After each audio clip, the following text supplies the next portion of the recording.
అందరికీ వందనాలండి. అందరూ బాగున్నారు అనుకుంటున్నాను. ఇప్పటివరకు మనం నెహెమ్యా పుస్తకం 1 నుంచి 6 అధ్యాయాలు చదువుకున్నాం.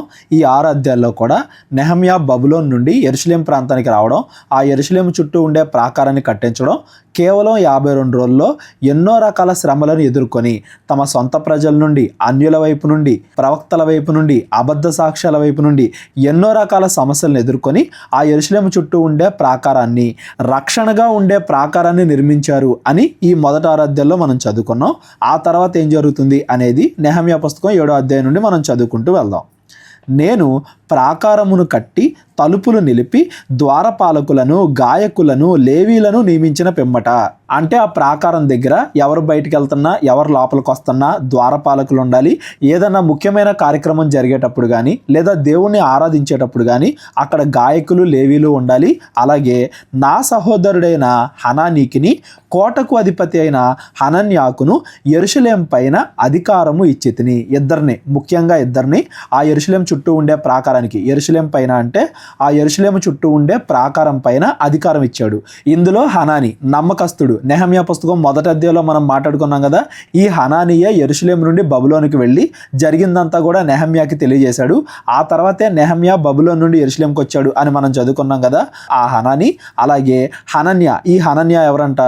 హనన్యా నమ్మకమైన మనుష్యుడు, అందరికంటే ఎక్కువగా దేవుని ఎదుట భయభక్తులు కలవాడు, దేవుడంటే భయం కలిగిన హనన్యా అనే వ్యక్తిని, హనన్యా, ఈ ఇద్దరిని కూడా యెరూషలేము చుట్టూ ఉండే ప్రాకారం పైన అధిపతులుగా నియమిస్తున్నాడు. చూడండి, ఇక్కడ నెహెమ్యా డబ్బు ఉందా లేదా, బాగా సైన్యం ఉందా లేదా, ఇలాంటివి చూడట్లా. వాళ్ళు దేవుడి యందు భయభక్తులు కలిగిన వాళ్ళ కాదా అనేది చూస్తున్నాడు. ఎందుకంటే మనుషులంటే భయం కలిగిన వాళ్ళు, లేదా వేరే ఏదో ఆశలు ఉన్న వాళ్ళు మనుషుల దగ్గర ఉన్నప్పుడు మాత్రమే బాగుంటారు. ఆ తర్వాత వాళ్ళలో ఉన్న చెడు లక్షణాలు అనేవి బయటపడతాయి. దేవుడంటే భయపడే వాళ్ళు చుట్టుపక్కల మనుషులున్నా లేకపోయినా, ఎవరన్నా చూసినా చూడకపోయినా, ఎప్పుడు కూడా దేవుడు నాకు తీర్పు తీరుస్తాడు కదా, నేను చేసే పనులు దేవుడు ఎప్పుడు చూస్తూనే ఉంటాడు కదా అని ఆలోచిస్తారు. కాబట్టి దేవుడి మీద భయభక్తులు కలిగిన వాళ్ళని అధికారులుగా నియమిస్తున్నాడు నెహెమ్యా. అప్పుడు నేను బాగుగా పొద్దెక్కు వరకు యెరూషలేము యొక్క గుమ్మముల తలుపులు తీయకూడదు. యెరూషలేము చుట్టూ ఉండే ప్రాకారంలోకి కొత్తగా ఎవరు వచ్చినా కానీ వాళ్ళు పగల మాత్రమే రావాలి, అంతేగాని రాత్రిపూట రాకూడదు. ఎందుకంటే ఇప్పటిదాకా చుట్టూ ఆ రక్షణ ప్రాకారం లేదు కాబట్టి చాలామంది ఇజ్రాయేల్ని హింసిస్తూ వచ్చారు అని మనం చదువుకున్నాం కదా. ఇలాంటివి ఇంకెప్పుడు కూడా జరగకుండా మనం ఇప్పుడైతే ప్రాకారాన్ని నియమించుకున్నాం. అయితే ఈ ప్రాకారం లోపలికి బయట నుండి యెరూషలేము పట్టణంలోకి ఎవరు వస్తున్నా, యెరూషలేము పట్టణంలో నుండి బయటికి ఎవరు వెళ్తున్నా అది పగలు అందరూ చూస్తుండగానే జరగాలి, అంతేగాని రాత్రిపూట జరగకూడదు. మరియు జనులు దగ్గర నిలవబడి ఉండగా తలుపులు వేసి అడ్డగడియలు వాటికి వేయవలెను అనియు, ఇదియుగాక యెరూషలేము కాపురస్తులు అందరూ తమ తమ కావలి వంతులను బట్టి తమ ఇండ్లకు ఎదురుగా కాచుకొనుటకు కావలి నియమింపవలెను అని చెప్పితిని. ఒక్కొక్కరు ఒక్కొక్కసారి వంతుల వారీగా వాళ్ళందరూ కూడా దానికి కాపలా కాయాలి. అలాగే ఎప్పుడు ఆ గుమ్మముల తలుపులు, అంటే యెరూషలేము లోపలికి ఎవరు రావాలన్నా, బయటికి ఎవరు వెళ్ళాలన్నా, ఏ వ్యాపారం జరగాలన్నా, ఏం జరగాలన్నా కానీ అది అందరి ముందు జరగాలి, రహస్యంగా జరగకూడదు. పాపాలన్నీ కూడా రహస్యంగా జరుగుతాయి, ఎవరు లేనప్పుడు జరుగుతాయి. కాబట్టి రహస్యంగా ఎప్పుడు కూడా జరగకూడదు, అది కూడా పగలే జరగాలి అన్నట్టుగా దానికి కొన్ని ఆజ్ఞలు నియమిస్తున్నాడు నెహెమ్యా. అప్పటిలో ఈ పట్టణము మిగుల విశాలముగాను పెద్దదిగాను ఉండెను గాని దానిలో జనులు కొద్దిగా ఉండిరి, ఇండ్లు ఇంకనూ కట్టబడలేదు. అదేంటి, సుమారుగా ఒక 50,000 మంది వచ్చారు కదా జెరుబ్బాబెలు కాలంలో, ఇప్పుడు ఒక 100 సంవత్సరాలు అవుతుంది కదా, అంటే సుమారుగా కొన్ని లక్షల మంది ఉండాలి కదా.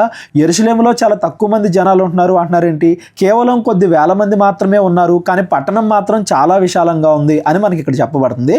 ఎందుకు యెరూషలేములో తక్కువ మందే ఉన్నారు అంటే, యెరూషలేములో నివసించే వాళ్ళు చాలా తక్కువ మంది వచ్చారు. మొదట్లో జెరుబ్బాబెలు కాలంలో చాలా మంది వచ్చారు కదా, వాళ్ళందరూ కేవలం యెరూషలేము ప్రాంతానికే చెందిన వాళ్ళు కాదు. ఇజ్రాయెల్ దేశంలో చాలా ప్రదేశాలు ఉన్నాయి కదా, చాలా రకాల ప్రాంతాలకు చెందిన వాళ్ళు. అందులో యెరూషలేము ప్రాంతానికి చెందిన వాళ్ళు చాలా తక్కువ మంది, కాబట్టి తక్కువ మందే ఉన్నారు. ఇంకా యెరూషలేములో అన్ని ఇళ్ళు కట్టబడలేదు. బబులోను చెరకాలంలో ఏవేవైతే ఇళ్ళన్నీ కూడా నాశనం చేశారో అవన్నీ కూడా ఇంకా తిరిగి కట్టబడలేదు. చూడడానికి చాలా పెద్ద ప్రాంతమైనా కానీ యెరూషలేము, అందులో ఇంకా కొద్ది మందే జనాలు ఉన్నారు అనేది నెహెమ్యా గారు ఇక్కడ మనకి చెప్తున్నారు. ఆ తర్వాత ఆ యెరూషలేములో జనాభా సంఖ్యను ఎలా పెంచాలి అనే దాని గురించి ఇదే పుస్తకం 11వ అధ్యాయంలో మనం మాట్లాడుకుందాం. వాళ్ళందరూ దానికి కొన్ని ప్రణాళికలు కూడా వేసుకుంటారు. అది మనం రేపొద్దున 11వ అధ్యాయం చదువుకునేటప్పుడు అక్కడ నేను మీకు మరలా ఎక్స్ప్లెయిన్ చేస్తాను. ప్రస్తుతానికి యెరూషలేము అనేది చాలా పెద్ద పట్టణం, కానీ అందులో కొంతమంది మాత్రమే జనం ఉన్నారు. అందులోనూ లేవీలు, యాజకులు, అధికారులు వీళ్ళే ఎక్కువ మందిగా ఉన్నారు అనే విషయాన్ని గుర్తుపెట్టుకోండి. జనసంఖ్య చేయనట్లు నా దేవుడు నా హృదయంలో తలంపు పుట్టింపగా. జనసంఖ్య అంటే ఇదేదో సైనిక బలం కోసం కాదు, ఏదైనా యుద్ధం జరిగితే మన దగ్గర ఎదుర్కోగలిగిన వాళ్ళు ఉన్నారా లేదా అని సైనిక బలం కోసం కాదు. ఎంతమంది చెర నుండి విడిపింపబడ్డారు, ఎంతమందికి దేవుడు నూతన జీవాన్ని అందజేశాడు. లాస్ట్ టైం మనం ఎప్పుడు మాట్లాడుకున్నాం, జనసంఖ్య జెరుబ్బాబెలు కాలంలో మాట్లాడుకున్నాం. ఏ గోత్రం వాళ్ళు వచ్చారు, ఎంతమంది వచ్చారు, సుమారుగా 42,000 మంది, మళ్ళీ వాళ్ళ దాసీలు, వాళ్ళ యొక్క పశువులు, ఇలా జనసంఖ్య మొత్తాన్ని కూడా జెరుబ్బాబెలు కాలంలో మనం చదువుకున్నాం. ఇప్పుడు దాన్ని అప్డేట్ చేస్తున్నాడు నెహెమ్యా. ప్రధానులను, అధికారులను, జనులను నేను సమకూర్చితిని. ముఖ్యమైన వాళ్ళందరినీ కూడా సమకూర్చాడు. అంతలో ముందు వచ్చిన వారిని గూర్చిన వంశావళి గ్రంథము నాకు కనబడెను. ముందు వచ్చిన వారు అంటే కోరేషు కాలంలో జెరుబ్బాబెల్ నాయకత్వంలో చాలా మంది వచ్చారు కదా, ఆ జెరుబ్బాబెల్ రాసిన వంశావళి వీళ్ళకి దొరికింది, నాకు కనబడెను. అందులో రాయబడిన వంశావళులు ఇవి. అందులో అంటే ఇదంతా కూడా మనం ఎజ్రా గ్రంథం 2వ అధ్యాయంలోనూ 3వ అధ్యాయంలో అక్కడ చదువుకున్న వంశావళి, అదంతా కూడా ఇక్కడ చెప్తున్నారు.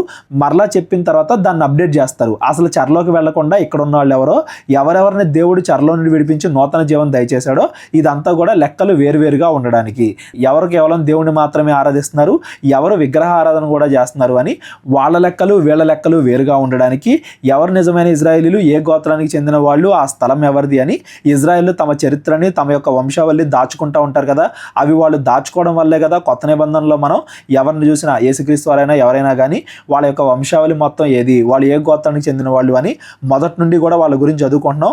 ఇజ్రాయేలీలు వాళ్ళ వంశావళిను, వాళ్ళు ఏ కుటుంబానికి చెందిన వాళ్ళు అనేది చాలా జాగ్రత్తగా భద్రపరుచుకుంటారు. అందులో అవకతవకలు లేకుండా చూసుకుంటారు. కాబట్టి ఆ మొదటి గ్రంథాన్ని కూడా ఇక్కడ చెబుతున్నారు అని దాని అర్థం. ఇదంతా కూడా ఎజ్రా గ్రంథంలో మనం ఆల్రెడీ చదువుకున్నదే. జెరుబ్బాబెల్ నాయకత్వంలో దేవాలయాన్ని నిర్మించేటప్పుడు ఎవరెవరు వచ్చారు అనేది ఇక్కడ లిస్ట్ అనమాట.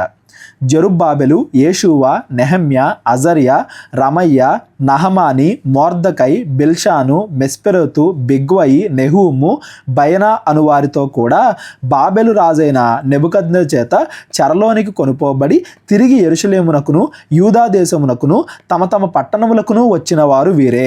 తమ తమ పట్టణాలు అంటే కేవలం యెరూషలేం మాత్రమే కాదు, యూదా రాజ్యంలో ఏవైతే పట్టణాలు ఉన్నాయో ఆ పట్టణాలన్నింటిలో కూడా ప్రజలు వచ్చారు.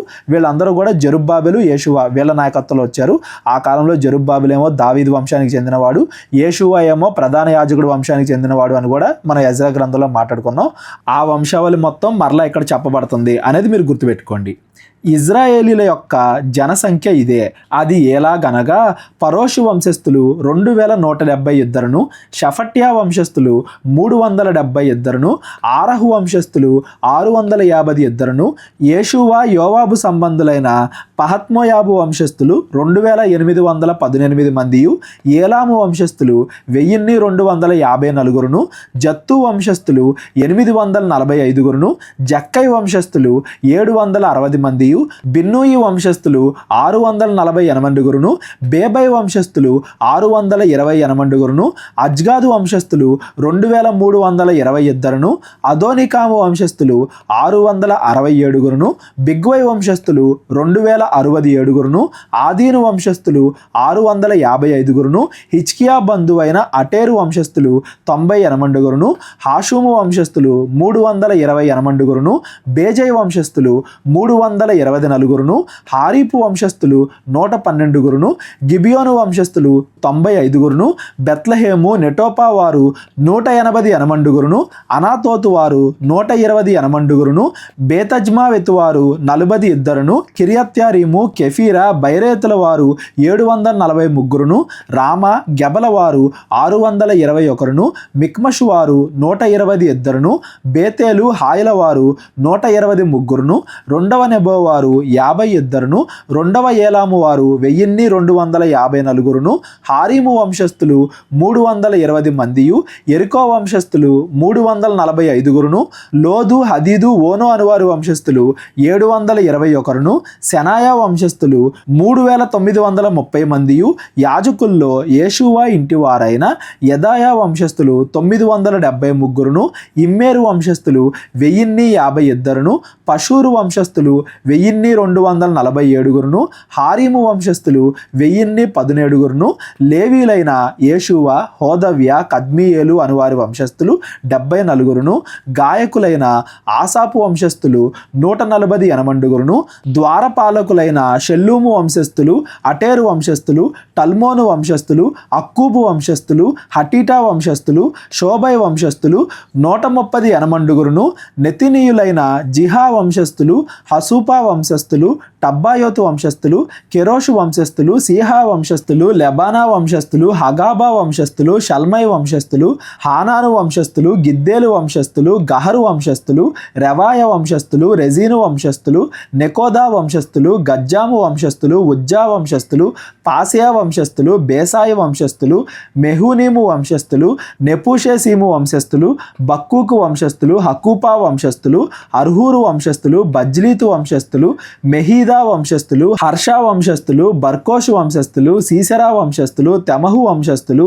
నెజియహు వంశస్థులు, హటీపా వంశస్థులు, సొలోమోను దాసుల వంశస్థులు, సొటై వంశస్థులు, సోపెరతు వంశస్థులు, పెరుదా వంశస్థులు, యహలా వంశస్థులు, దర్కోను వంశస్థులు, గిద్దేలు వంశస్థులు, షఫట్యా వంశస్థులు, హట్టీలు వంశస్థులు, జబాయిల సంబంధమైన పొకెరెతు వంశస్థులు, ఆమోను వంశస్థులు.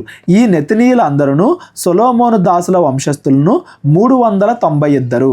తేల్మెలహు, తెల్హర్ష, కెరూబు, అదోను, ఇమ్మేరు మొదలైన స్థలముల్లో నుండి వచ్చిన వారు తాము ఇజ్రాయేళ్ల సంబంధులో కారో తెలుపుటకు తమ ఇంటి పేర్లైనను తమ వంశావళి పత్రిక అయినను కనబరచలేకపోయిరి. 60వ వచనం వరకు ఎవరెవరు ఇజ్రాయేలీలు అని కన్ఫామ్గా వాళ్ళకి తెలుసు, దానికి ఆధారాలు ఉన్నాయి. అయితే ఎవరెవరికి ఆధారాలు లేవో, అంటే బబులోన్ చెరలో సుమారుగా 50 సంవత్సరాల పైన ఉన్నారు కదా, అక్కడ పుట్టి పెరిగిన వాళ్ళు కూడా ఉంటారు కదా, ఎవరెవరికి ఏ వంశము అనేది క్లారిటీ లేదో, వాళ్ళు ఇజ్రాయేలీలో కాదో కరెక్ట్గా ఆధారం చూపించలేకపోయినప్పటికీ మేము ఇజ్రాయేలీలమే అని నోటి మాటతో చెప్పారు. వాళ్ళకి ఆధారం లేకపోయినా వాళ్ళు దేవుణ్ణి మాత్రమే ఆరాధిస్తాము అని చెప్తున్నారు కాబట్టి వాళ్ళను కూడా ఇజ్రాయేలీల్లో కలుపుకొని వాళ్ళను కూడా తిరిగి తీసుకొస్తున్నారు. వాళ్ళ వంశం ఏదో క్లారిటీగా తెలియదు, అంతేగాని వాళ్ళు కూడా ఇజ్రాయేలీలే అనేది కూడా మనం ఇక్కడ గమనించాలి. వారెవరనగా దెలాయా వంశస్థులు, టోబియా వంశస్థులు, నెకోదా వంశస్థులు, వీరు 642. హబాయా వంశస్థులు, హక్కోజు వంశస్థులు, బర్జిల్లై వంశస్థులు అనగా గిలాదీయుడైన బర్జిల్లై కుమార్తెలో ఒకతను పెళ్లి చేసుకొని వారి పేర్ల చేత పిలువబడిన బర్జిల్లై వంశస్థులను యాజక సంతానములు.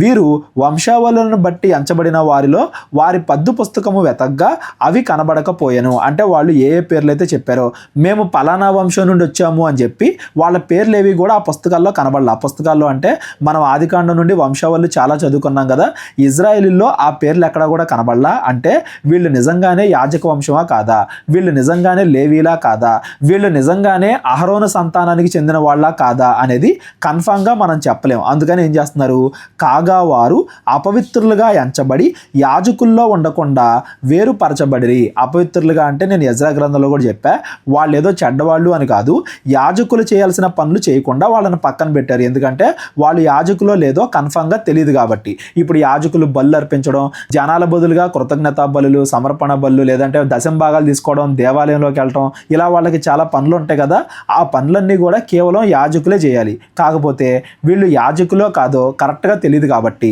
వాటికి ఆధారాలు ఏమీ కూడా లేవు కాబట్టి వాళ్ళని యాజక పని చేయకుండా ఆపుతున్నారు. అపవిత్రులు అంటే వాళ్ళు ఇజ్రాయేల్ చేసే మిగతా పనులన్నీ చేయొచ్చు, కానీ యాజకులు చేయాల్సిన పనులు చేయకూడదు అని దాని అర్థం. దీని గురించి నేను ఎజ్రా పుస్తకంలో కూడా చెప్పాను. ఎవరికైనా ఇంకా ఏదైనా డౌట్ ఉంటే డిస్క్రిప్షన్లో నా నెంబర్ ఉంటుంది, కాల్ కానీ వాట్సాప్ కానీ చేయండి.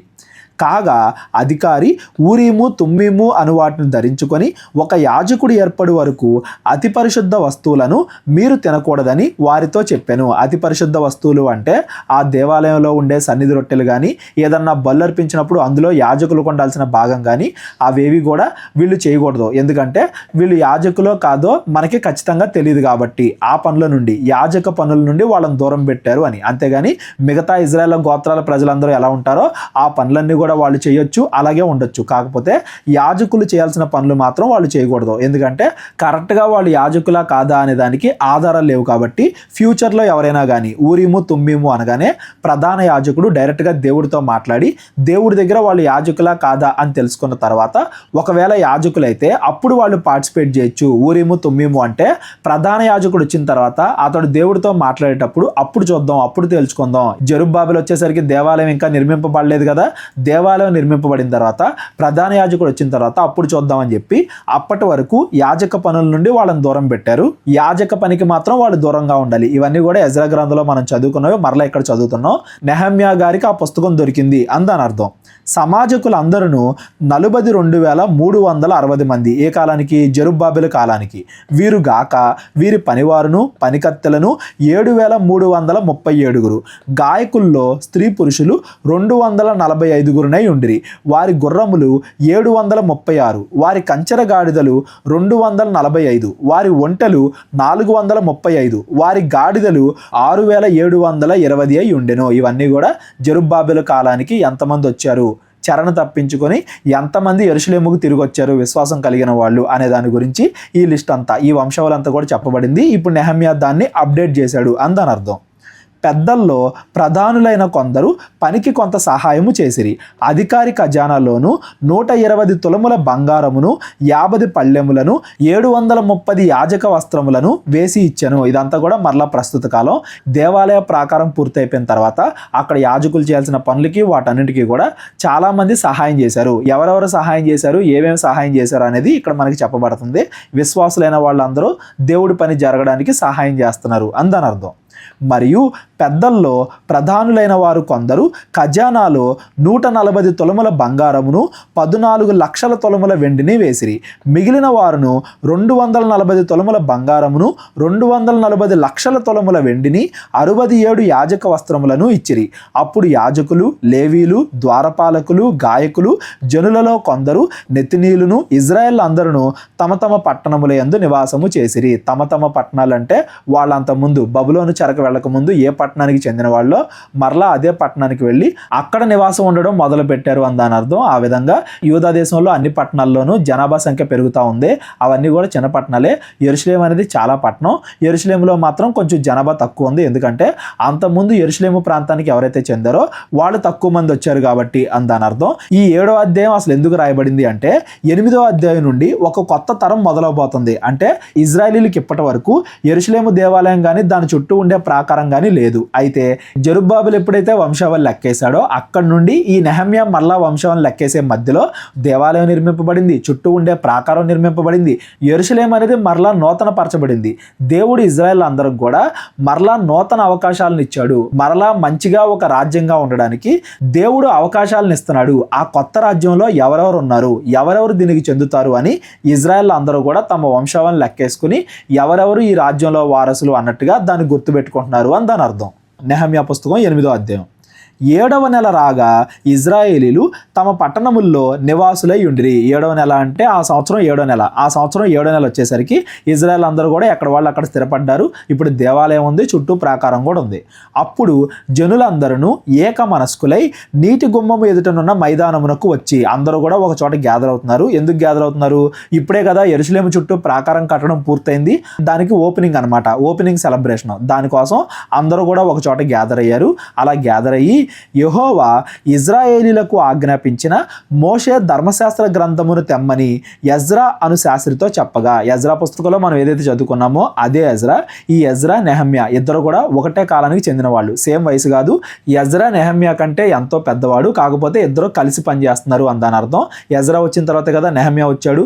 వీళ్ళిద్దరూ కూడా అర్థశాస్త్ర కాలంలోని వాళ్లే కదా. ఇప్పుడు వీళ్ళిద్దరూ కూడా కలిసి జనాలకు బోధిస్తున్నారు అని దాని అర్థం. ఎజ్రాకి ధర్మశాస్త్రం పైన పట్టుంది. ఏది మంచి ఏది చెడు దేవుడు ధర్మశాస్త్రంలో ఏం చెప్పాడు, ఈ విషయాలన్నీ కూడా ఎజ్రాకి బాగా తెలుసు. బైబిల్ బాగా తెలిసిన వ్యక్తి ఎజ్రా అనేది కూడా మనం ఎజ్రా పుస్తకంలో చదువుకున్నాం. ఇప్పుడు ఆ ఎజ్రా కూడా వచ్చాడు. ఎజ్రా నెహమ్యా వీళ్ళిద్దరూ కలిసి ధర్మశాస్త్రాన్ని జనాలందరికీ కూడా వివరిస్తున్నారు, ఎక్స్ప్లెయిన్ చేస్తున్నారు అని దాని అర్థం. ఇప్పుడే ప్రాకారం కట్టబడింది కాబట్టి ఆ ప్రాకారం యొక్క ఓపెనింగ్ అంటే ప్రారంభం చేసే సెలబ్రేషన్ అనమాట. యాజకుడైన ఎజ్రా 7వ మాసము మొదటి దినమున చదవబడు దాన్ని గ్రహింపగల స్త్రీ పురుషులు కలిసిన సమాజం అంతటి ఎదుటను ఆ ధర్మశాస్త్ర గ్రంథమును తీసుకొని వచ్చి, ఎవరెవరున్నారంట అక్కడ? చదవబడు దానిని గ్రహింపగల శక్తి. చదవబడు దాన్ని గ్రహింపగల శక్తి అంటే ఒక 10, 12 ఆ సంవత్సరాలు దాటిన అందరికీ కూడా ఏం చెప్పినా కానీ అర్థమైంది కదా, ఆలోచిస్తారు కదా. ఎవరెవరైతే ఆలోచించగలరో, మరీ పసిపిల్లలు కాకుండా ఎవరెవరైతే ఒక 10, 12 సంవత్సరాలు 12, 13 సంవత్సరాల పైన ఉంటారో వాళ్ళందరూ, స్త్రీ పురుషులు, యవనస్తులు, బాలురు, వాళ్ళందరూ కూడా అక్కడ ఏకమయ్యారు. అందరూ కూడా ఒక చోట కలుసుకొని నీటి గుమ్మము ఎదుటనున్న మైదానములో ఉదయం మొదలుకొని మధ్యాహ్నం వరకు నిలిచి ఉన్న ఆ స్త్రీ పురుషులకును తెలివితో వినగలు వారందరికీ చదివి వినిపించుచూ వచ్చెను. ఆ జనులందరూ ధర్మశాస్త్ర గ్రంథమును శ్రద్ధతో వినిరి. ఉదయం నుండి మధ్యాహ్నం దాకా. ఈ మధ్య కొంతమందికి 1 గంట ప్రసంగం చెప్తేనే నిద్ర వచ్చేస్తుంది. అంటే అంత త్వరగా ఆసక్తిని కోల్పోతున్నారు జనాలు. కానీ ఆ కాలంలో నిజమైన భక్తి గలవారు ఉదయం నుండి మధ్యాహ్నం వరకు కంటిన్యూస్గా ఎంత చెప్పినా కానీ వింటానే ఉన్నారు. అంటే వాళ్ళ ఆసక్తి ఎంత గొప్పదో చూడండి. అందుకే దేవుడు శ్రద్ధతో విన్నారు అని వాళ్ళ గురించి కూడా రాయిస్తున్నాడు. పొద్దు నుండి సాయంత్రం దాకా కొంచెం కూడా గ్యాప్ లేకుండా అందరూ కూడా కేవలం ధర్మశాస్త్రాన్ని వింటున్నారు, దేవుడి వాక్యాన్ని వింటున్నారు, దాన్ని ఎక్స్ప్లెయిన్ చేసుకుంటున్నారు, వివరించుకుంటున్నారు ఒకరికొకళ్ళు. అనగానే ఎజ్రా మిగతా వాళ్ళందరికీ ఎక్స్ప్లెయిన్ చేస్తున్నాడు. అంతటా శాస్త్రియగు ఎజ్రా ఆ పని కొరకు కర్రతో చేయబడిన ఒక పీఠం మీద నిలవబడెను. అందరికీ ఎత్తుగా కనబడడానికి ఒక పీఠం మీద నుంచున్నాడు. మరియు అతని దగ్గర కుడి పార్శ్వమందు మత్తిత్య, షమ, అనయ, ఊరియా, హిల్కియా, మైషేయ అనువారును, అతని ఎడమ పార్శ్వమందు పెదాయ, మిషాయేలు, మల్కియా, హాషుము, హష్బద్దానా, జకర్యా, మెషుల్లాము అనువారును నిలిచి ఉండిరి. ఎజ్రా మధ్యలో నుంచున్నాడు. ఇటువైపు కొంతమంది అధికారులు, అటువైపు కొంతమంది అధికారులు, అందరూ కూడా కలిసి బోధిస్తున్నారు ఇజ్రాయెల్ ప్రజలందరికీ. ఇదంతా కూడా మన దేశం అంతా కూడా పాటించాలి అన్నట్టుగా ఒక గొప్ప సూచన చూపిస్తూ ఇదంతా కూడా చాలా ముఖ్యమైనది అని ప్రజలు అర్థం చేసుకోవడానికి ఇదంతా కూడా జరుగుతుంది. అప్పుడు ఎజ్రా అందరికంటే ఎత్తుగా నిలవబడి జనులందరూ చూచుచుండగా ధర్మశాస్త్ర గ్రంథమును విప్పెను. విప్పగానే జనులందరూ నిలవబడిరి. ఉదయం నుండి మధ్యాహ్నం దాకా చదువుకున్నారు కదా, అది ఎలా చదువుకున్నారు, ఎలా విన్నారు అనేది ఇక్కడ కింద క్లియర్గా చెప్పబడుతుంది. అందరి ముందు కూడా ధర్మశాస్త్రాన్ని ఓపెన్ చేశాడు. ఎప్పుడైతే ధర్మశాస్త్రాన్ని ఓపెన్ చేశాడో అందరూ కూడా నుంచుంటున్నారు, నుంచుని వింటున్నారు, అంత గౌరవం చూపిస్తున్నారు ధర్మశాస్త్రం పట్ల అందని అర్థం.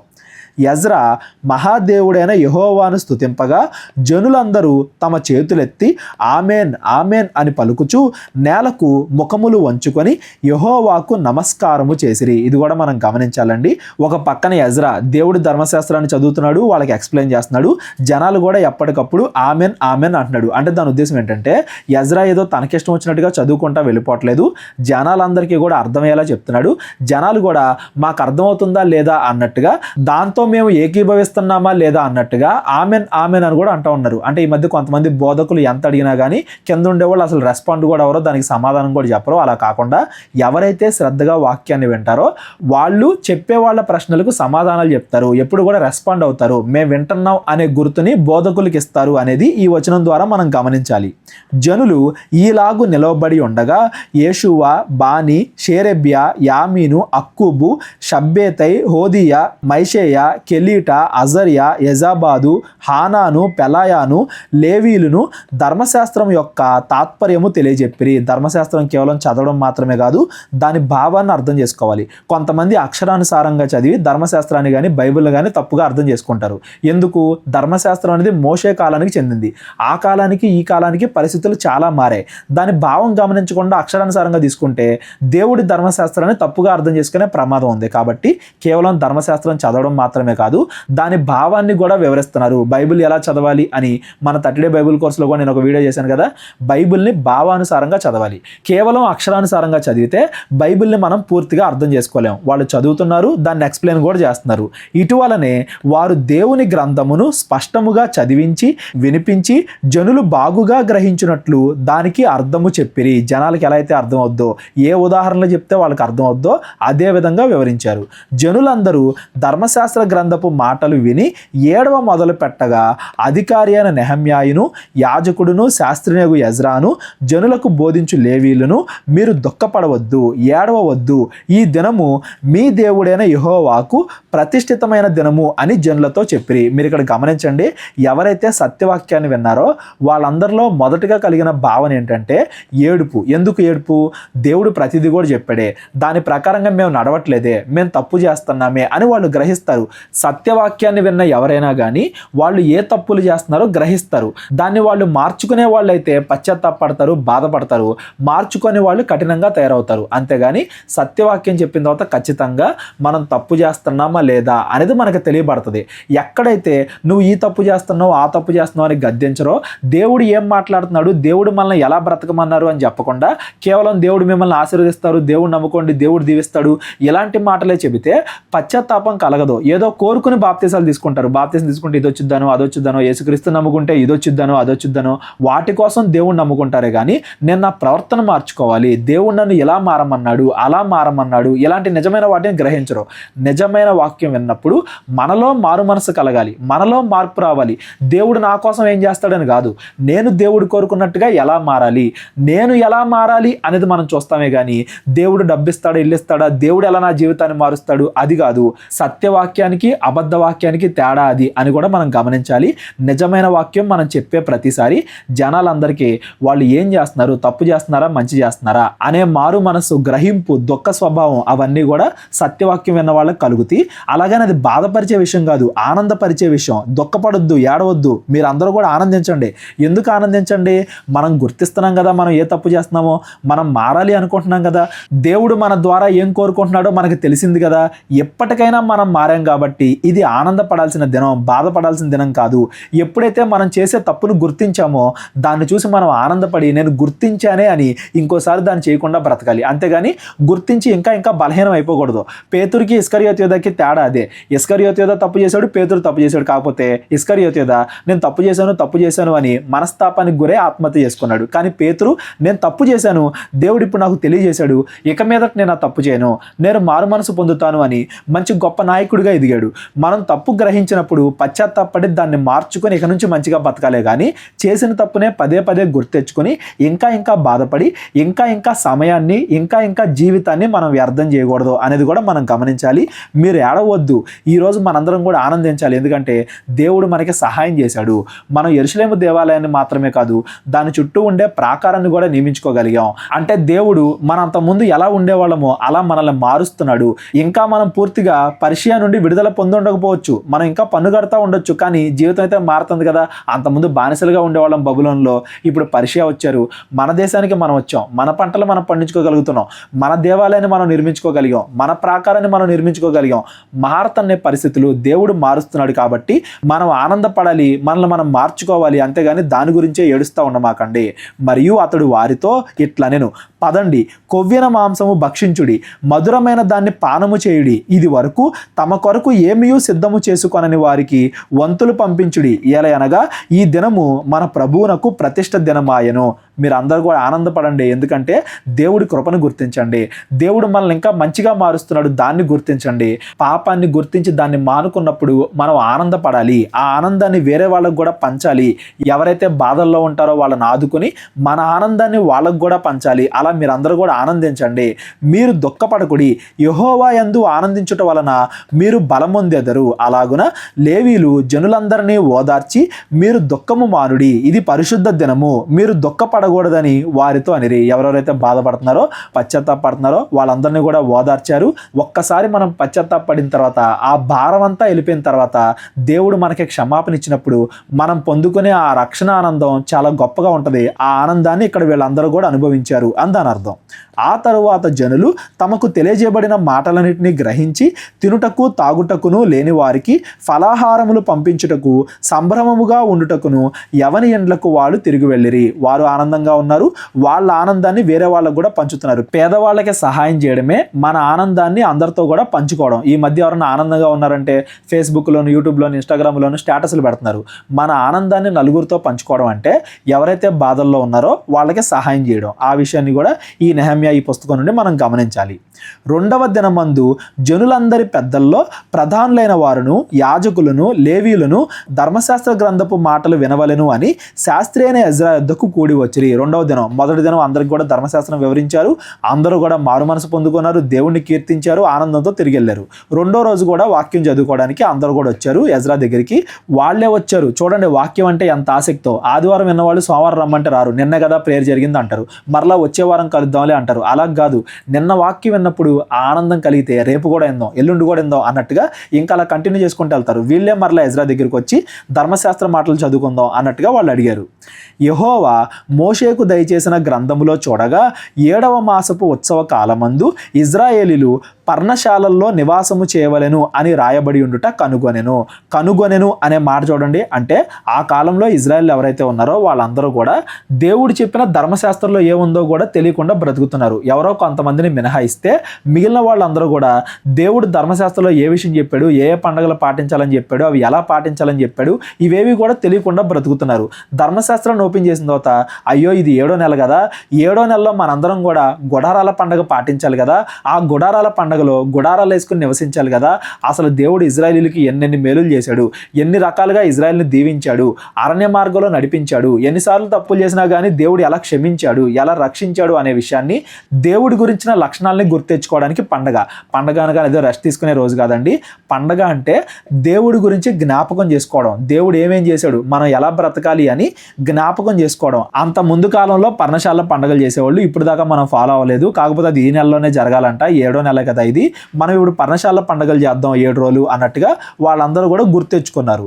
మరియు వారు తమ పట్టణములన్నింటిలోనూ యెరూషలేములోనూ ప్రకటన చేసి తెలియజేసినది ఏమనగా, ఇప్పుడు ఎవరెవరైతే వచ్చారో వీళ్ళందరూ కూడా మిగతా ఇజ్రాయెల్ అందరూ కూడా చాటింపు వేస్తున్నారు. ఏమని వేస్తున్నారు, మీరు పర్వతమునకు పోయి ఒలీవ చెట్ల కొమ్మలను, అడవి ఒలీవ చెట్ల కొమ్మలను, గొంజి చెట్ల కొమ్మలను, ఈత చెట్ల కొమ్మలను, గుబురు గల వేరువేరు చెట్ల కొమ్మలను తెచ్చి వ్రాయబడినట్లుగా పర్ణశాలలు కట్టవలెను. వ్రాయబడినట్లుగా అంటే పర్ణశాల పండుగ జరుపుకోవాలి.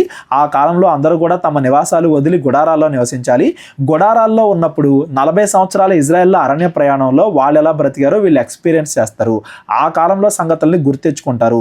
దేవుడు ఎన్ని రకాల విషయాలు వాళ్ళకి నేర్పించారో ఆ ప్రయాణం మొత్తాన్ని గుర్తెచ్చుకుంటారు. కాబట్టి ఆ విధంగా మీరు కూడా పర్ణశాల వేసుకోండి, ఒక్కొక్కరు గుడారాల్లో నివసించాలి.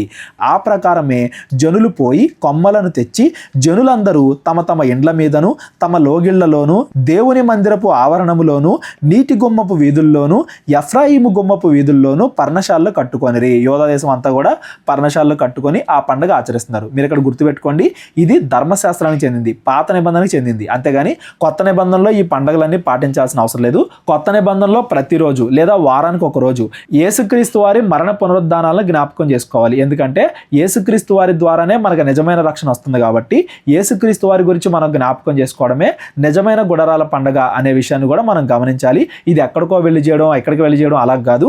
మనం ఎక్కడుంటామో అక్కడే చేయొచ్చు.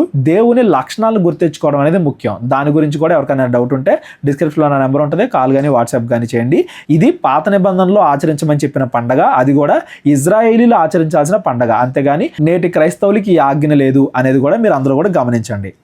మరియు చెరలో నుండి తిరిగి వచ్చిన వారి సమూహమును పర్ణశాలలో కట్టుకొని వాటిలో కూర్చుండిరి. ఎవరెవరైతే బబులోను చెర నుండి తిరిగి వచ్చారో, 3 సార్లు వచ్చారు కదా జెరుబ్బాబెలు, ఎజ్రా, నెహమ్యా నాయకత్వాల్లో, వాళ్ళందరూ కూడా గుడారాల పండుగని జరుపుకుంటున్నారు.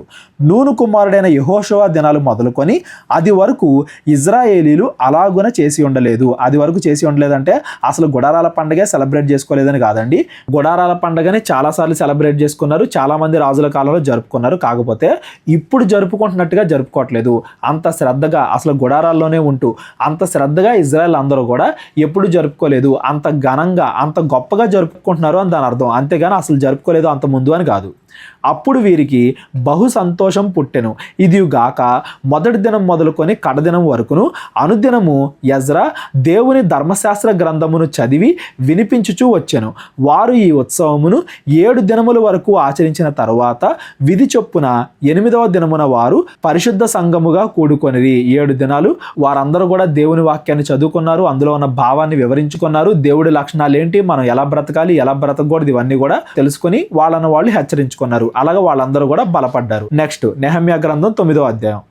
ఈ నెల 24వ దినమందు ఇజ్రాయేలీలు ఉపవాసం ఉండి గోనె పట్టలు కట్టుకొని తల మీద ధూళి పోసుకొని కూడి వచ్చిరి. అదే నెలలో వారందరూ కూడా మరలా ఉపవాసం కూడా ఉంటున్నారు. బాధపరచుకోవడం అంటే ఉపవాసం ఉండడం. ఎందుకు ఉంటున్నారు అనేది కూడా నేను చెప్తాను. ఇదంతా కూడా ఒకటే నెలలో జరుగుతుంది. ఒకటే నెలలో యెరూషలేము చుట్టూ ఉండే ప్రాకారం కట్టడం పూర్తయింది. వాళ్ళందరూ కూడా ధర్మశాస్త్రాన్ని చదువుకుని దాన్ని గొప్పగా సెలబ్రేట్ చేసుకోవడం పూర్తయింది. గుడారాల పండుగ పూర్తయింది. మరలా ఇప్పుడు ఉపవాసాలు ఉంటున్నారు. దేని గురించి? ఇజ్రాయేలీలు అన్యజనుల అందరిలో నుండి ప్రత్యేకింపబడి పిలువబడిన వారే నిలవబడి తమ పాపములను తమ పితరుల పాపములను ఒప్పుకొనిరి. అందరూ కూడా పశ్చాత్తాపడుతున్నారు. పశ్చాత్తాపడడానికే సెపరేట్గా ఉపవాస దినాలు. ఉపవాసం అనేది మనం ఏదో కావాలనుకుని నువ్వు అది చేసేంత వరకు నేను ఉపవాసం ఉంటానని దేవుడితో డీల్ కాదు. ఉపవాసం అనేది మనం చేసిన పాపాలకే పశ్చాత్తాపం, రక్షణ కోసమే కానీ ఈ లోక ఆశల కోసం కాదు అనేది కూడా గుర్తుపెట్టుకోండి. ఉపవాసం గురించి మన ఛానల్లో చాలా మెసేజ్లు ఉన్నాయి. ఒకవేళ ఎవరికైనా ఏదైనా డౌట్ ఉంటే డిస్క్రిప్షన్లో నెంబర్ ఉంటుంది, కాల్ కానీ వాట్సాప్ కానీ చేయండి. పాప పశ్చాత్తాపం కోసం ముఖ్యంగా ఉపవాసం ఉండాలి.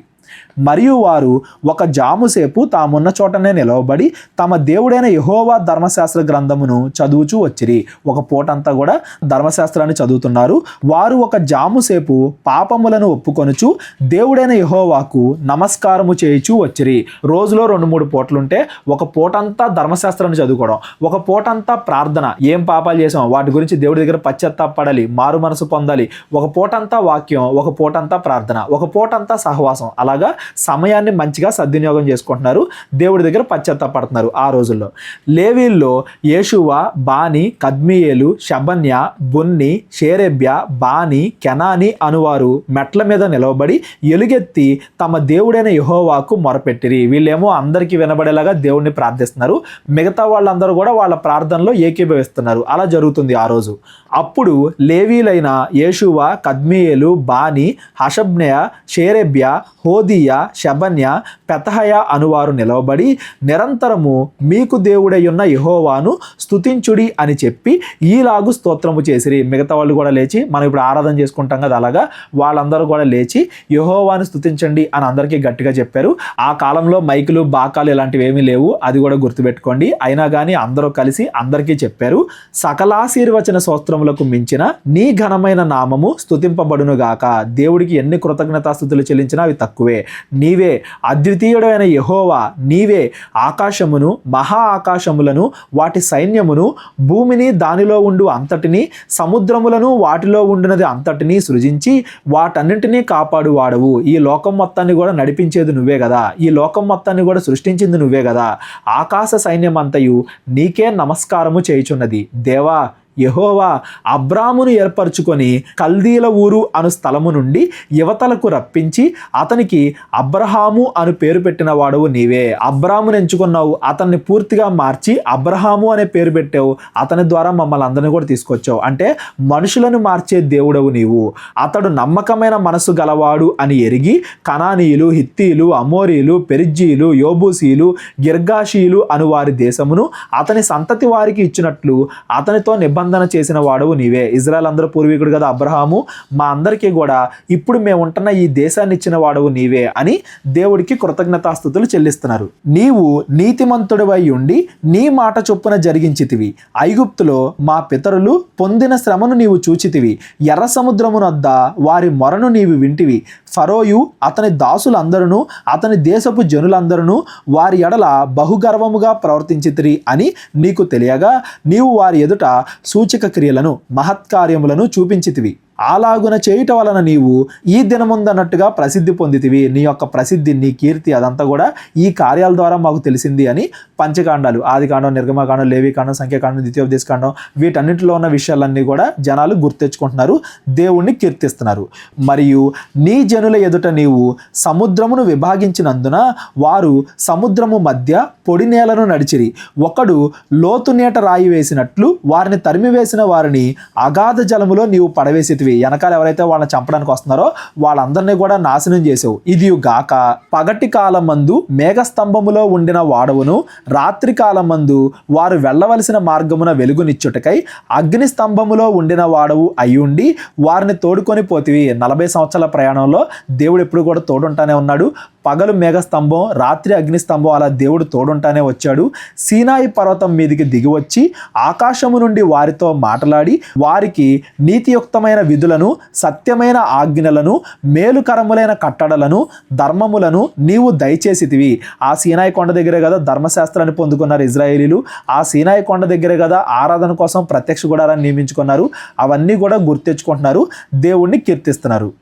వారికి నీ పరిశుద్ధమైన విశ్రాంతి దినమును ఆచరింప ఆజ్ఞ ఇచ్చి నీ దాసుడైన మోషే ద్వారా ఆజ్ఞలను కట్టడలను ధర్మశాస్త్రమును వారికి నియమించితివి. వారి ఆకలి తీర్చుటకు ఆకాశము నుండి ఆహారమును, వారి దాహము తీర్చుటకు బండలో నుండి ఉదకమును తెప్పించితివి. వారికి ప్రమాణము చేసిన దేశమును స్వాధీనపరుచుకొనవలెను అని వారికి ఆజ్ఞాపించితివి. ఏవేవైతే ఇజ్రాయెల్ చరిత్ర ఉన్నాయో వాటన్నిటిని కూడా గుర్తెచ్చుకుంటున్నారు. వాటన్నిటిని బట్టి దేవుణ్ణి మహింపరుస్తున్నారు. కేవలం మంచి విషయాలు మాత్రమే కాదండి, దేవుడు తీర్చిన తీర్పులను కూడా గుర్తెచ్చుకుంటారు. అవి కూడా మనం చదువుకుంటూ వెళ్దాం. అయితే వారును మా పితరులను గర్వించి లోబడనొల్లక నీ ఆజ్ఞలకు చెవి ఒగ్గకపోయిరి. నువ్వు ఎంతగా మమ్మల్ని ఆశీర్వదించినా కానీ నువ్వు చెప్పిన ఆజ్ఞలు మా ఇజ్రాయేల్ పితరులు పాటించలేదు. వారు విధేయులగుటకు మనస్సు లేని వారై తమ మధ్య నీవు చేసిన అద్భుతములను జ్ఞాపకము చేసుకొనక తమ మనస్సును కఠినపరుచుకొని తాముండి వచ్చిన దాస్యపు దేశమునకు తిరిగి వెళ్ళుటకు ఒక అధికారిని కోరుకొని నీ మీద తిరుగుబాటు చేసిరి. ఇదంతా కూడా అరణ్య ప్రయాణంలో జరిగిన విషయాలు. మేమంతా కూడా మరలా ఐగుప్తుకి వెళ్ళిపోతాం అని చెప్పి దేవుణ్ణి ఎన్ని రకాలుగా హింసించారో, పాపాలు చేస్తూ బ్రతికారో, అందును బట్టి నువ్వు వాళ్ళకి ఏ తీర్పులు తీర్చావో అవి కూడా మేము జ్ఞాపకం చేసుకుంటున్నాం. కేవలం దేవుడు ఆశీర్వదిస్తాడు అని మాత్రమే కాదు, తప్పు చేస్తే దేవుడిచ్చిన ఆజ్ఞల ప్రకారంగా నడవకపోతే దేవుడు శిక్షిస్తాడు అనేది కూడా గుర్తెచ్చుకోవడం అంతే ముఖ్యమైన విషయం. క్రిస్మస్ రోజునో న్యూ ఇయర్ రోజునో కేవలం ఆశీర్వాదాలే వాగ్దానాలుగా పొందుకోవడం కాదు, ఇంకొక రోజు పెట్టుకొని దేవుడు తీర్చే తీర్పులు, దేవుడి ఆజ్ఞల ప్రకారంగా బ్రతకకపోతే దేవుడు ఏ విధంగా శిక్షిస్తాడు అనే వాగ్దానాలు కూడా మనం పొందుకోవాలి. ఆ ఆశీర్వాదాలని, ఈ తీర్పుని రెండింటినీ కూడా మనం జ్ఞాపకం చేసుకోవాలి. అప్పుడే దేవుడి యొక్క న్యాయం మనకు అర్థమవుతుంది అనేది కూడా ఈ సందర్భం నుండి గమనించాలి. ఇక్కడ ఇజ్రాయెల్ అందరూ కూడా కేవలం దేవుడు చేసిన మేలులు మాత్రమే కాదు, తప్పు చేస్తే దేవుడు ఏ విధంగా తీర్పు తీరుస్తాడు అనేది కూడా జ్ఞాపకం చేసుకుంటున్నారు.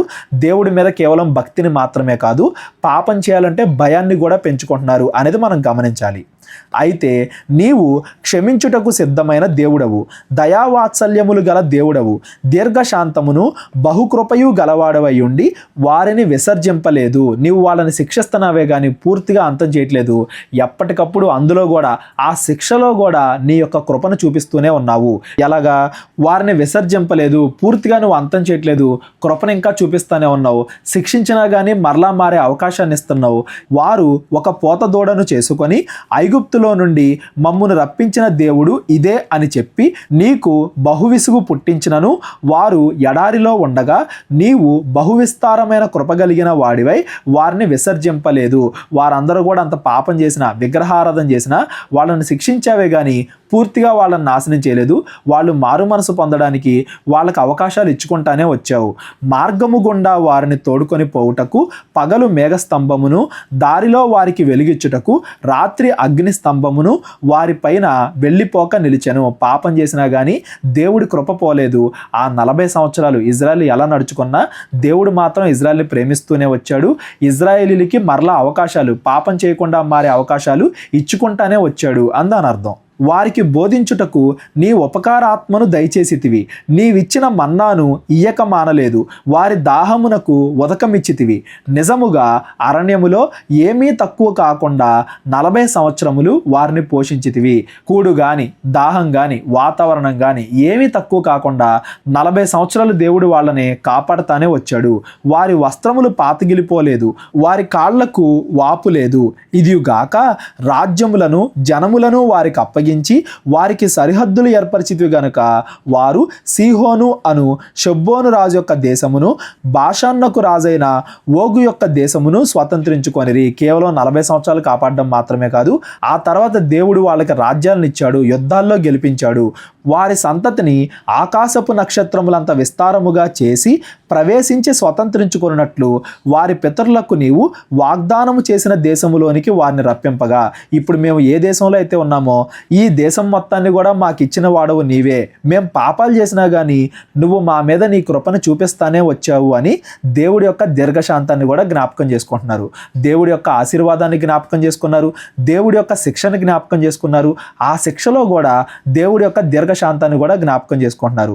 ఎప్పుడు వాక్యం చదువుకున్నా ఈ 3 విషయాలు ఖచ్చితంగా మనందరం కూడా గుర్తెచ్చుకోవాలి. ఆ సంతతి వారు ప్రవేశించి ఆ దేశమును స్వతంత్రించుకొనిరి. నీవు కనానీయులను ఆ దేశవాసులను జయించి తమకు మనస్సు వచ్చిన వాటిని చేయుటకు వారి రాజులను ఆ దేశ జనులను వారి చేతికి అప్పగించితివి. కనానీయులను కానీ ఎవరెవరైతే విగ్రహారాధనతో పాపాలు చేస్తున్నారో వాళ్ళందరినీ కూడా నువ్వు ఇజ్రాయేలీలకు అప్పగించావు. వాళ్ళందరినీ కూడా ఇజ్రాయేలు జయించారు, ఓడించారు. అప్పుడు వారు ప్రాకారము గల పట్టణములను, ఫలవంతమైన భూమిని స్వాధీనపరుచుకొని సకలమైన పదార్థములతో నిండి ఉన్న ఇండ్లను, తొవ్విన బావులను, ద్రాక్ష తోటలను, ఒలీవ తోటలను, బహువిస్తారముగా ఫలించు చెట్లను వశపరుచుకొనిరి. అలాగున వారు తిని తృప్తి పొంది మందించి నీ మహోపకారణమును బట్టి బహుగా సంతోషించిరి.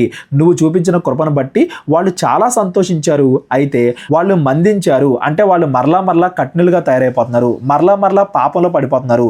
నువ్వు ప్రేమ చూపించావు, మేము మరలా తప్పులు చేసాం. అయినను వారు అవిధేయులై నీ మీద తిరుగుబాటు చేసి నీ ధర్మశాస్త్రమును లక్ష్య పెట్టక త్రోసివేసి నీ తట్టు తిరగవలెను అని తమకు ప్రకటన చేసిన నీ ప్రవక్తలను చంపి నీకు బహుగా విసుగు పుట్టించిరి. మరలా ఇజ్రాయెల్ అందరూ కూడా పాపంలో పడిపోయారు. అందుచేత నీవు వారిని శత్రువుల చేతికి అప్పగించితివి.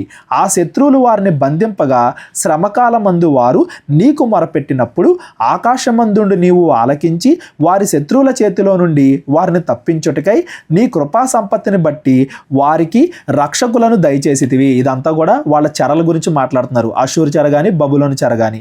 ఇవన్నీ కూడా మీరు గమనించండి. ఇజ్రాయెల్ ఎక్కడో కూడా వాళ్ళు పాపం చేసేవాళ్ళు వచ్చి మమ్మల్ని శిక్షించారు, మేము నీతిమంతులమే అలా మాట్లాడట్లా.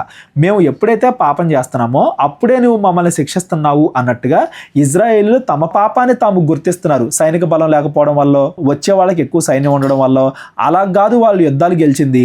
మేం పాపం చేయడం వల్ల నువ్వు మమ్మల్ని వాళ్ళకి అప్పగించావు, మేం పాపం చేయడం వల్ల నువ్వు మమ్మల్ని శిక్షించావు అని ఇజ్రాయెల్ అందరూ కూడా తమ తప్పును గుర్తిస్తున్నారు. ఎందుకంటే ఇంకోసారి అవన్నీ కూడా చేయకుండా ఉండాలి, చేస్తే దేవుడు మరలా శిక్షిస్తాడు అనేది కూడా జ్ఞాపకం పెట్టుకోవడానికి. వారు నెమ్మది పొందిన తరువాత నీ ఎదుట మరలా ద్రోహులు కాగా నీవు వారి వారి శత్రువుల చేతికి అప్పగించితివి. వారు వారి మీద అధికారము చేసిరి.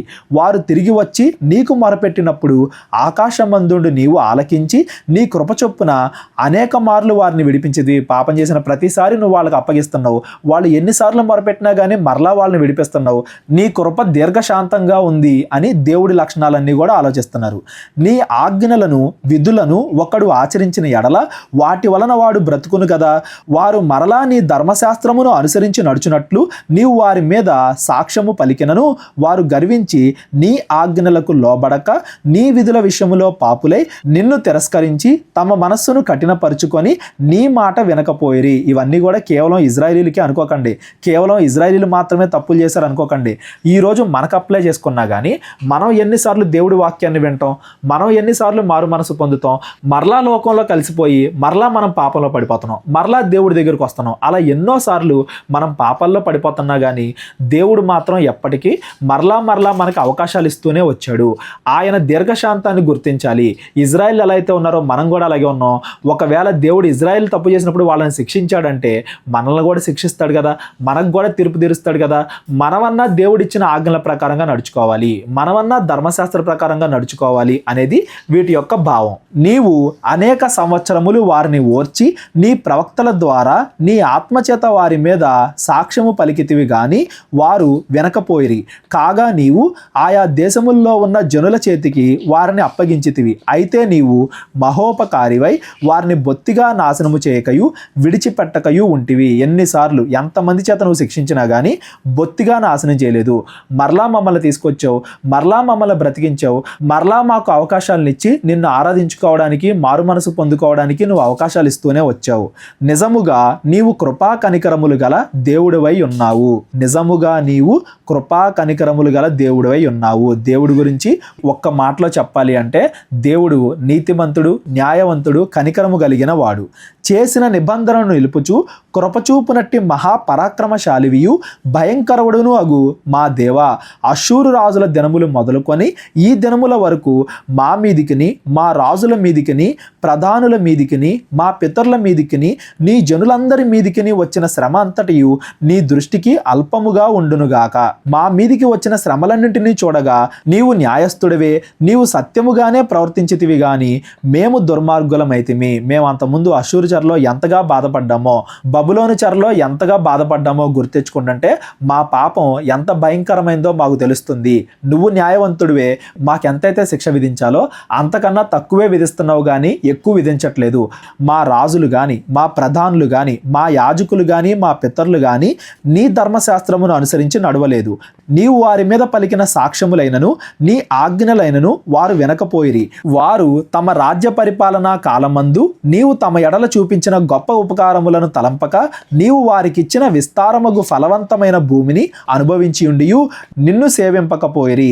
తమ చెడు నడతలు నడిచి మారు మనసు పొందరేరి. ఇవన్నీ కూడా మనం పాత నిబంధన నుండి చదువుకుంటున్నాం కాబట్టి మనకి తెలిసినట్టుగా అనిపిస్తున్నాయి. అయితే అక్కడ ఆ కాలంలో నెహమ్యా, ఎజ్రా గారు ప్రకటిస్తున్నప్పుడు ఎవరైతే వింటున్నారో వాళ్ళందరూ కూడా కొత్త తరం వాళ్ళు.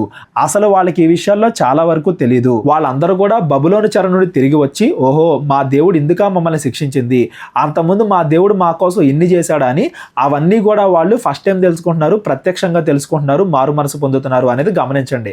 మనకు తెలుసు అరణ్యంలో ఏం జరిగిందో డీటెయిల్గా చదువుకున్నాం, కానీ మరలా వీళ్ళు తెలుసుకుంటున్నారు కాబట్టి వాళ్ళందరికీ కూడా అదే మొదటిసారి వింటాం కాబట్టి ప్రతిదీ కూడా డీటెయిల్గా ఎక్స్ప్లెయిన్ చేస్తున్నారు. వాళ్ళందరికీ కూడా ప్రతి దాని వెనకాల భావాన్ని ఎజ్రా కానీ నెహమ్యా కానీ వివరిస్తున్నారు అందని అర్థం. చిత్తగించుము, నేడు మేము దాస్యములో ఉన్నాము, దాని ఫలమును దాని సమృద్ధిని అనుభవించినట్లు నీవు మా పితరులకు దయచేసిన భూమి అందు మేము దాసులమై ఉన్నాము. దేవుడు యెరూషలేముకి వీళ్ళని తిరిగి రప్పించినా కానీ, యూదా దేశానికి తిరిగి రప్పించినా కానీ వీళ్ళందరూ ఇంకా పర్షియా కిందే ఉన్నారు కదా, పన్నైతే కడుతున్నారు కదా, మేము ఇంకా దాస్యంలోనే ఉన్నాము. మా పాపమును బట్టి నీవు మా మీద నియమించిన రాజులకు అతి విస్తారముగా ఫలమిచ్చుచున్నది. వారు తమకిష్టము వచ్చినట్టు మా శరీరముల మీదను మా పశువుల మీదను అధికారము చూపుచున్నారు గనక మాకు చాలా శ్రమలు కలుగుచున్నవి. మరలా శ్రమలు కలుగుతున్నాయి అంటే ఇప్పటిదాకా దేవుడు ఏం చెప్పాడు పైన, ఎప్పుడైతే ఇజ్రాయేల్ పాపంలో పడిపోతున్నారో అప్పుడే కదా శ్రమలు ఎక్కువ అవుతాయి. శ్రమలు ఎక్కువ అవుతున్నాయి అంటే ఇజ్రాయేలీలు మరలా పాపంలో పడిపోతున్నారు. వాళ్ళు మారు మనసు పొందితే దేవుడు వాళ్ళని ఆశీర్వదిస్తాడు, లేదంటే తీర్పు తీరుస్తూనే ఉంటాడు అనేది కూడా ఈ 9వ అధ్యాయం నుండి మనం గమనించాలి. ఈ 9వ అధ్యాయం మొత్తం కూడా ఇజ్రాయేలీలు అంతకుముందు ఏం చేశారు అని వాళ్ళ చరిత్రను వాళ్ళు జ్ఞాపకం చేసుకుంటున్నారు. అది వాళ్ళకి మొదటిసారి కాబట్టి చాలా డీటెయిల్డ్గా ప్రతిదీ కూడా క్షుణ్ణంగా చదువుకుంటున్నారు. ప్రతి దాని వెనకాల భావాన్ని కూడా తెలుసుకుంటున్నారు. భావాన్ని వివరించగలిగే గొప్ప మనుషులు ఎజ్రా కానీ నెహమ్యా కానీ అక్కడ ఉన్నారు. అందువల్ల వాళ్ళందరూ కూడా తెలుసుకుంటున్నారు. వాక్యం వినగానే ఏది మంచి ఏది చెడు, ఏది పాపం ఏది కాదు, ఇవన్నీ కూడా తెలియాలి. అంతేగాని దేవుణ్ణి కేవలం ఏదో వరాలు ఇచ్చే దేవుళ్ళలాగే ఎప్పుడు కూడా మనం ఎలా బ్రతికినా, మంచిగా బతికినా చెడ్డగా బతికినా దేవుడు మాత్రం ఆశీర్వదిస్తూనే ఉంటాడు అన్నట్టుగా ఒకటే కోణంలో దేవుడిని చూడకూడదు. దేవుడిలో ఉన్న అన్ని లక్షణాలు కూడా మనం గమనించాలి అనేది ఈ అధ్యాయాల నుండి మనం నేర్చుకోవాలి. నెహమ్యా పుస్తకం 10వ అధ్యాయం కూడా ఈరోజు మనం చదువుకుందాం. 11వ అధ్యాయం నుండి రేపొద్దున మనం చదువుకుంటూ వెళ్దాం. మేము ఒప్పుకొని చెప్పిన దాన్ని బట్టి ఒక స్థిరమైన నిబంధన చేసుకొని వ్రాయించుకొనగా, ఆ రోజు ఎవరెవరైతే మేము ఇంకా పాపము చేయము అని ఒప్పుకున్నారో వాళ్ళందరూ కూడా ఒక నిబంధన చేసుకున్నారు. ఇక ముందు మేమందరం కూడా మంచిగా ఉంటాము అన్నట్టుగా. ఈ రోజు ఎలా అయితే మనకి బాప్తిస్మో లేకపోతే బల్లారాధన అలాగా వాళ్ళు కూడా ఆ రోజు దేవుడితో నిబంధన చేసుకున్నారు, మేము ఇక నుండి మంచిగా ఉంటాం అని నిబంధన చేసుకున్నారు. మా ప్రధానులను, లేవీలను, యాజకులను దానికి ముద్రలు వేసిరి. దానికి ముద్రలు వేసిన వారు ఎవరనగా అంటే ఎవరెవరు ముందు అంతా కూడా జరిగింది. ఇజ్రాయెల్ పశ్చాత్తాపడతాం కానీ, దేవునికి క్షమాపణ అడగటం కానీ, ఇంకోసారి మేము పాపం చేయమని చెప్పడం కానీ, వీటన్నిటికీ అసలు ప్రూఫ్లు ఎందుకు అని మనం ఆలోచిస్తే గుర్తుండడానికి. ఇప్పుడు మనం మారు మనసు పొందిన తర్వాత నీళ్ళలో ఎందుకు మునగాలి? మనకి గుర్తుండాలి మనం బాప్తిసం తీసుకున్నాము అని. బలరాధన ఎందుకు తీసుకోవాలి? మనకి గుర్తుండాలి, మనకి ఎప్పటికప్పుడు గుర్తు చేయడానికి నువ్వు మారు మనసు పొందావు ఇంకోసారి పాపం చేయకు అని. అలాగే ఇక్కడ కూడా వాళ్ళు పశ్చాత్తాపడ్డారు, దానికి గుర్తుగా ఇంకోసారి మేము పాపం చేయము అనే దానికి గుర్తుగా వాళ్ళందరూ దాన్ని వ్రాతపూర్వకంగా చూసుకుంటున్నారు. అక్కడ ఎవరెవరు సాక్ష్యంగా నిలిచారు దానికి? అధికారియగు హకల్యా కుమారుడైన నెహమ్యా, సిద్కియా, సెరాయా, అజర్యా, ఇర్మియా, పషూరు, అమర్య, మల్కియా, హట్టూషు, షబన్య, మల్లూకు, హారీము, మెరెమోతు, ఓబద్య, దానియేలు, గిన్నెతోను, బారూకు, మెషుల్లాము, అబియా, మియామిను, మయజ్జ, బిల్గయి, షమయ వీరందరూ యాజకులుగా ఉండినవారు. అంటే యాజకులు ఇంతమంది సాక్ష్యం, మేము ఇంకోసారి పాపం చేయము అని దేవుడితో మేము చేసుకున్న నిబంధనకి. లేవీలు ఎవరనగా అజన్య కుమారుడైన యేషువ, హేనాదాదు కుమారులైన బిన్నూయి, కద్మీయేలు, వారి సహోదరులైన షబన్య, హోదియా, కెలీటా, పెలాయా, హానాను, మీకా, రెహోబు, హషబ్య, జక్కూరు, షేరెబ్య, షబన్య, హోదియా, బాని, బెనిను అనువారు.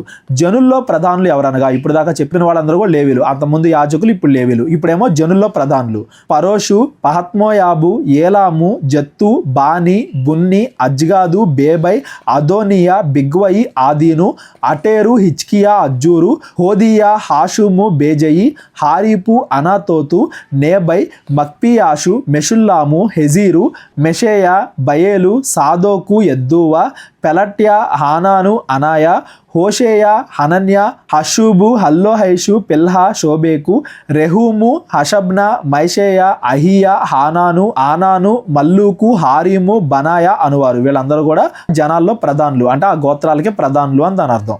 అయితే జనుల్లో మిగిలిన వారు అనగా దేవుని ధర్మశాస్త్రమునకు విధేయులగునట్లు దేశపు జనుల్లో ఉండకుండా తమ్మును తాము వేరుపరుచుకొనిన యాజకులు, లేవీలు, ద్వారపాలకులు, గాయకులు, నెతినీయులు అందరూ దేవుని దాసుడైన మోషే ద్వారా నియమించిన దేవుని ధర్మశాస్త్రమును అనుసరించి నడుచుకొనుచు మన ప్రభువైన యెహోవా నిబంధనలను, కట్టడలను ఆచరించుదుమని శపథము పూని ప్రమాణము చేయుటకు కూడిరి. అందరూ కూడా దేవుడితో నిబంధన చేసుకున్నారు, ఇక ముందు మేము మంచిగా ఉంటాము అని అందరూ కూడా ప్రమాణం చేశారు. ఇదంతా కూడా ఎజ్రా, నెహెమ్యా ధర్మశాస్త్రాన్ని చదవడం వల్ల, వాళ్ళందరూ కూడా ఆ గుడారాల పండగలో ఇవన్నీ కూడా మాట్లాడుకోవడం వల్ల జరుగుతున్నాయి అనేది కూడా మనం గమనించాలి.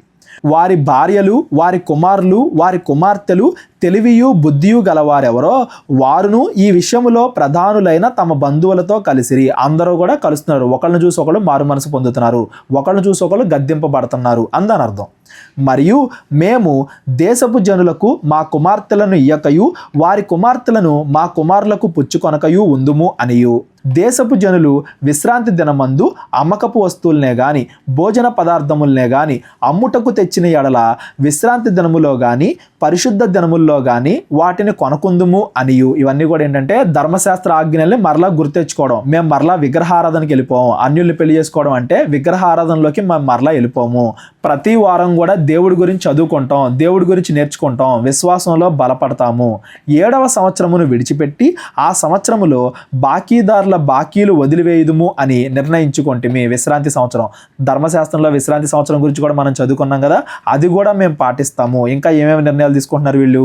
మరియు మన దేవుని మందిరపు సేవ నిమిత్తము ప్రతి సంవత్సరము తులము వెండిలో 3వ వంతు ఇచ్చదము అని నిబంధన చేసుకుంటుమి. అంటే దేవాలయానికి కానీ ఆ దేవాలయ మరమ్మతులకు కానీ దాన్ని నడిపే వ్యక్తులకు కానీ ఏవేవైతే అవసరమో డబ్బు, ధనం, అది కూడా మేము ఎప్పటికప్పుడు ఇస్తూ ఉంటాం. దేవుడి ఆరాధనని దేన్ని కూడా మేము నిర్లక్ష్య పెట్టము, జాగ్రత్తగా ఉంటాము అన్నట్టుగా ఆ రోజు నిబంధన చేసుకుంటున్నారు.